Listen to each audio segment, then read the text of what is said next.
এয়া আকাশবাণী গুৱাহাটীৰ মহাবাহু। এতিয়া সন্ধিয়াৰ আঞ্চলিক বাতৰি শুনিবলৈ পাব।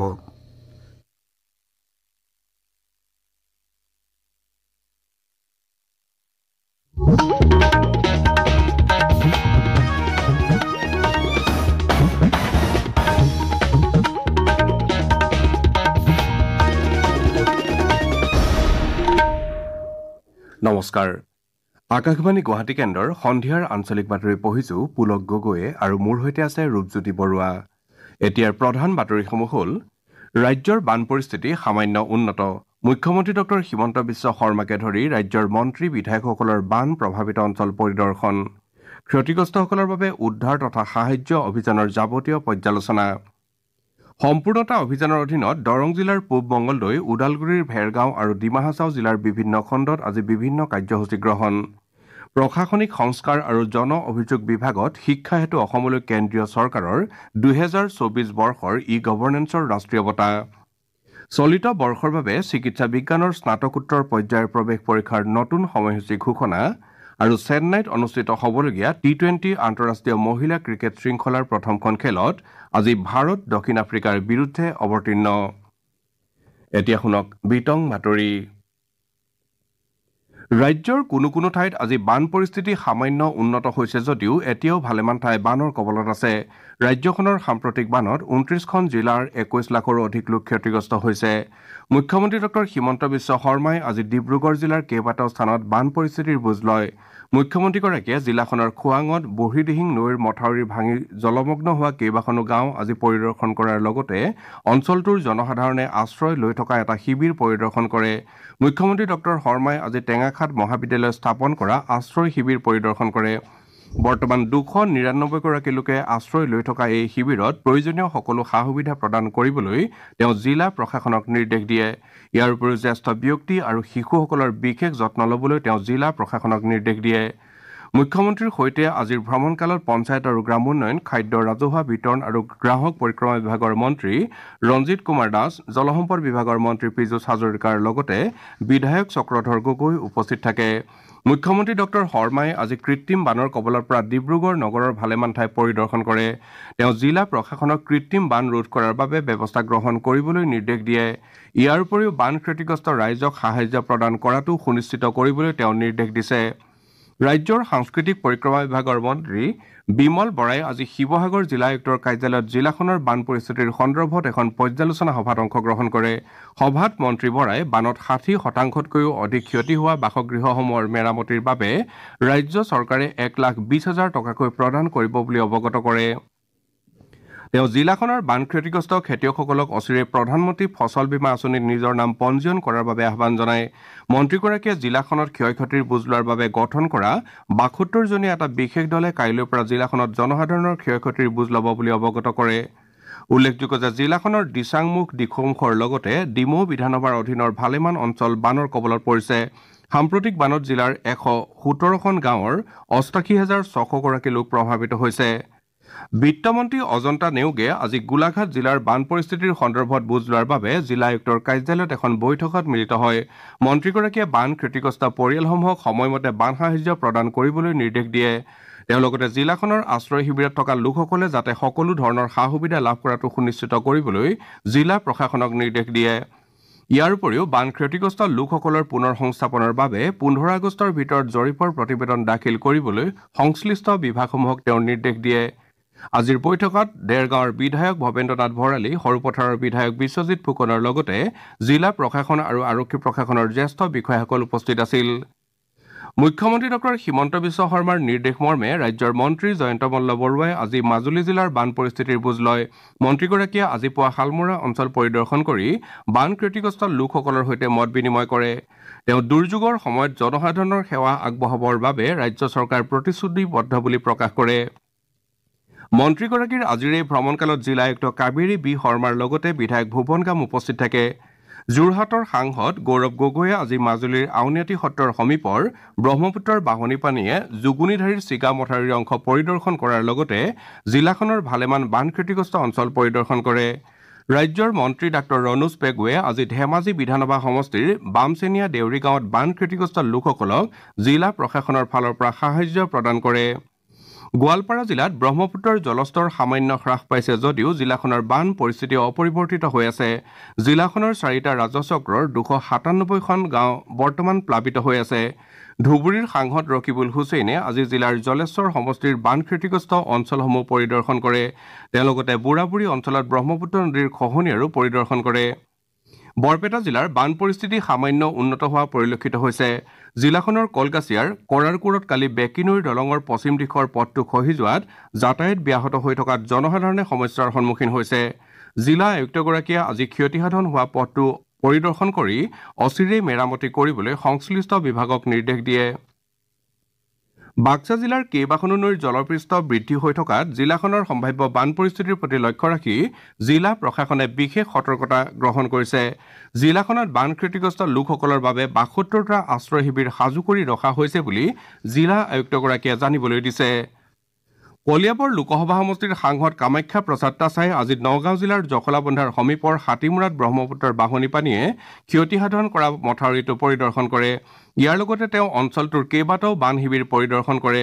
গুৱাহাটী মহানগৰত যোৱা নিশা হোৱা নেৰানেপেৰা বৰষুণৰ ফলত আজি অনিল নগৰ, নবীন নগৰ, ৰুক্মিণী গাঁৱকে ধৰি ভালেমান অঞ্চলত কৃত্ৰিম বানৰ সৃষ্টি হয়। মৰিগাঁৱৰ জিলা আয়ুক্ত দেৱাশীষ শৰ্মাই আজি মায়ং ৰাজচক্ৰৰ অধীনৰ বান ক্ষতিগ্ৰস্ত অঞ্চল পৰিদৰ্শন কৰাৰ লগতে বান সাহায্য বিতৰণৰ সবিশেষ বুজ লয়। ইফালে কাজিৰঙা ৰাষ্ট্ৰীয় উদ্যানৰো ৯৫টা বন শিবিৰ এলেকা প্লাবিত হৈছে। ৰাষ্ট্ৰীয় উদ্যান কৰ্তৃপক্ষই জানিবলৈ দিয়া মতে ৰাষ্ট্ৰীয় উদ্যানখনত এতিয়ালৈকে ৩১টা বন্যপ্ৰাণীৰ মৃত্যু হৈছে। ইয়াৰ উপৰি উদ্যানখনৰ ভালেমান জীৱ জন্তুৱে উদ্যানখনৰ মাজে মাজে থকা ওখ ঠাইত আশ্ৰয় লোৱাৰ বিপৰীতে ভালেমান জীৱ জন্তু কাৰ্বি পাহাৰত আশ্ৰয় লৈছে। বানৰ সময়ছোৱাত জীৱ জন্তুৰ সুৰক্ষাৰ প্ৰতি লক্ষ্য ৰাখি কাজিৰঙা ৰাষ্ট্ৰীয় উদ্যান আৰু ব্যাঘ্ৰ সংৰক্ষিত প্ৰকল্পৰ অধীনৰ ৰাষ্ট্ৰীয় ঘাইপথত বাহনৰ চলাচলৰ ক্ষেত্ৰত জিলা প্ৰশাসনে বিশেষ ব্যৱস্থা গ্ৰহণ কৰিছে। এই অনুসৰি পুৱা ৮ বজাৰ পৰা বিয়লি ৪ বজা পৰ্যন্ত ট্ৰাকসমূহ জিলা আৰক্ষী আৰু বন বিভাগৰ নিয়ন্ত্ৰণত আহ-যাহ কৰিব পাৰিব। বিগত ২৪ ঘণ্টাত ৬গৰাকীতকৈও অধিক লোকৰ মৃত্যু হোৱাত ৰাজ্যখনৰ বানত এতিয়ালৈকে মৃত্যুৰ সংখ্যা ৫২লৈ বৃদ্ধি পাইছে। ৰাজ্যৰ ১০৭টা ৰাজচক্ৰৰ অধীনৰ ৩,২০০খন গাঁৱৰ ৫৭,০০০ হেক্টৰ কৃষিভূমি ক্ষতিগ্ৰস্ত হৈছে। ব্ৰহ্মপুত্ৰ বৰাকৰ লগতে প্ৰায়বোৰ উপনৈৰ জলস্তৰ বিপদসীমাৰ ওপৰেৰে বৈ আছে। এই বানত বিগত ২৪ ঘণ্টাত ১৪৫টা পথ, ১৩টা মথাউৰি আৰু ২খন দলং ক্ষতিগ্ৰস্ত হৈছে। ইফালে ভাৰতীয় বতৰ বিজ্ঞান বিভাগে অসম আৰু চুবুৰীয়া অৰুণাচল প্ৰদেশত প্ৰবল বৃষ্টিপাতৰ সতৰ্কবাণী জাৰি কৰিছে।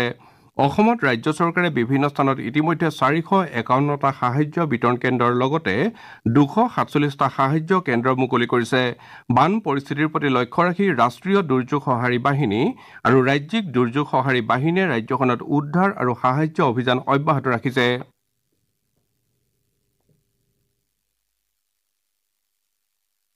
अब आएगा देश में न्याय का नया दौर, दंड नहीं अब न्याय पर होगा सबका जोर।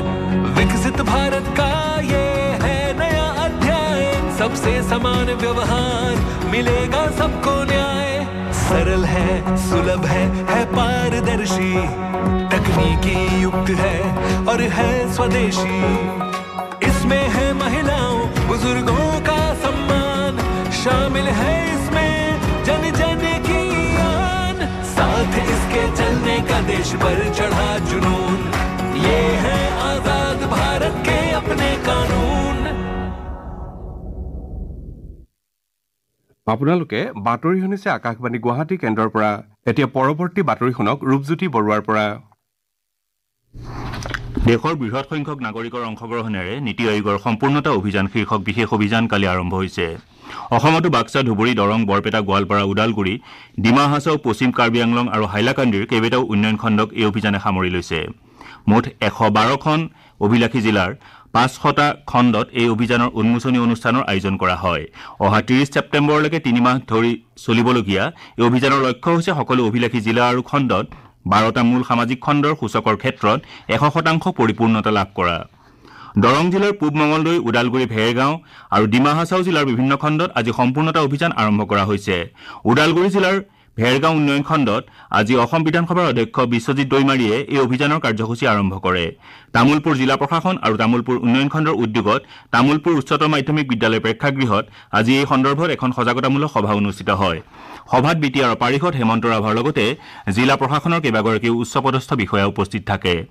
মঙলদৈ জিলাৰ আয়ুক্তৰ উদ্যোগত আজি জিলাখনত কেন্দ্ৰীয়ভাৱে সম্পূৰ্ণতা অভিযান উদ্বোধন কৰা হয়। উদ্বোধনী কাৰ্যসূচীত স্থানীয় সাংসদ দিলীপ শইকীয়া, বিধায়কদ্বয় ক্ৰমে বসন্ত দাস আৰু পৰমানন্দ ৰাজবংশীকে ধৰি কেইবাজনো বিশিষ্ট ব্যক্তি উপস্থিত থাকে। আনহাতে দক্ষিণ শালমৰা মানকাছাৰ জিলাৰ ফেকামাৰীত, কাছাৰ জিলাৰ লক্ষীপুৰত আৰু ধেমাজি জিলাৰ মুৰকং চেলেকত কাইলৈ এই অভিযান আৰম্ভ হ'ব।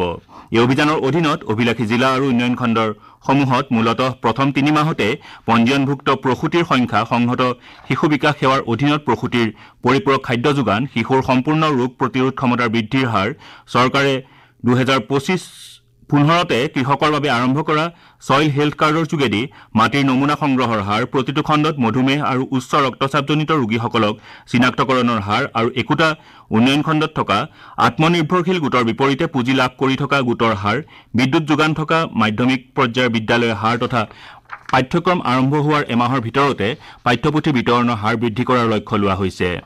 3 মাহজোৰা সম্পূৰ্ণতা অভিযানৰ অংশ হিচাপে নিৰ্বাচিত জনপ্ৰতিনিধিৰ লগতে জিলা তথা খণ্ড বিষয়াসকলে গ্ৰাম সভা, নাটক, পৌষ্টিক আহাৰ মেলা, স্বাস্থ্য শিবিৰ প্ৰদৰ্শনী, সজাগতা সভা আৰু সমদল আদি বিভিন্ন কাৰ্যসূচীৰ আয়োজন কৰিব।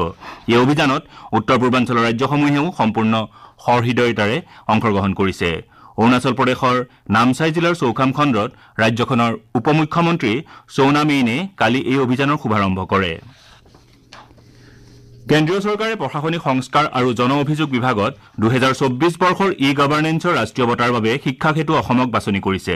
মুখ্যমন্ত্ৰী ডঃ হিমন্ত বিশ্ব শৰ্মাই শিক্ষা সেতুৱে এই স্বীকৃতিৰ বাবে সকলোকে অভিনন্দন জনাইছে।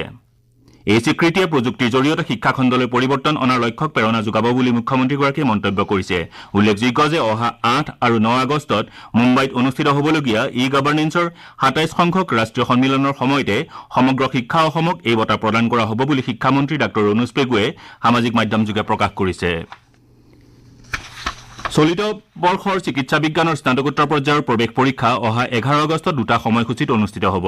ৰাষ্ট্ৰীয় চিকিৎসা বিজ্ঞান পৰীক্ষা পৰিষদে আজি পৰীক্ষাৰ সংশোধিত সময়সূচী জাৰি কৰিছে। উল্লেখযোগ্য যে প্ৰৱেশিকা পৰীক্ষা যোৱা মাহত অনুষ্ঠিত হোৱাৰ কথা আছিল যদিও কিছুমান প্ৰতিযোগিতামূলক পৰীক্ষাত আসোঁৱাহৰ অভিযোগৰ পৰিপ্ৰেক্ষিতত পৰীক্ষাৰ এদিন আগেয়ে পৰীক্ষা স্থগিত কৰা হৈছিল। জিএছটি সন্দৰ্ভত ব্যৱসায়ীসকলৰ অভিযোগ নিষ্পত্তিৰ বাবে গঠিত ৰাজ্য কেবিনেট সমিতিয়ে আজি গোলাঘাট জিলাৰ ডেৰগাঁৱত এখন বৈঠকত মিলিত হয়। এই বৈঠকত ৰাজ্যৰ গৃহ নিৰ্মাণ আৰু নগৰ পৰিক্ৰমা বিভাগৰ মন্ত্ৰী অশোক সিংহল, বিত্তমন্ত্ৰী অজন্তা নেওগ, জিলা কৰ অধীক্ষক পল্লৱ কুমাৰ ঝা, বিধায়ক ভৱেন্দ্ৰনাথ ভৰালীকে ধৰি কেইবাজনো বিশিষ্ট ব্যক্তিয়ে অংশগ্ৰহণ কৰে। এই বৈঠকত যোৰহাট, গোলাঘাট, মাজুলী আৰু শিৱসাগৰ জিলাৰ ব্যৱসায়ী সংস্থাৰ প্ৰতিনিধিৰ লগত ব্যৱসায়ীসকলে দীৰ্ঘদিন ধৰি সন্মুখীন হৈ অহা সমস্যাসমূহৰ বিষয়ে তথ্য সংগ্ৰহ কৰা হয়।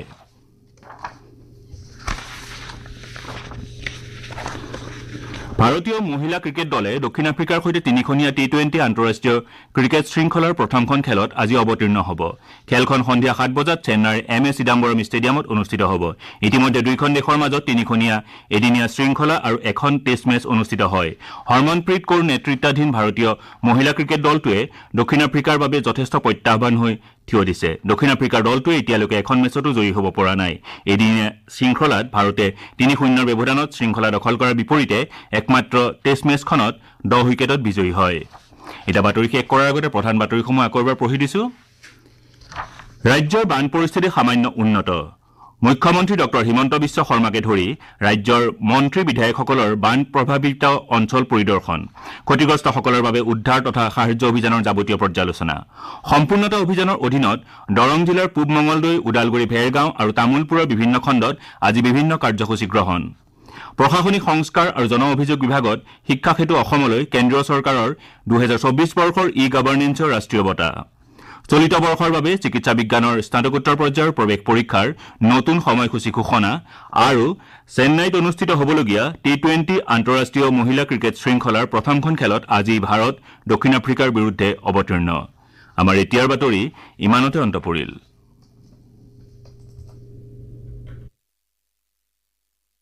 अब आएगा देश में न्याय का नया दौर, दंड नहीं अब न्याय पर होगा सबका जोर, विकसित भारत का ये है से समान व्यवहार, मिलेगा सबको न्याय। सरल है, सुलभ है पारदर्शी, तकनीकी युक्त है और है स्वदेशी। इसमें है महिलाओं बुजुर्गों का सम्मान, शामिल है इसमें जन जन की आन। साथ इसके चलने का देश पर चढ़ा जुनून,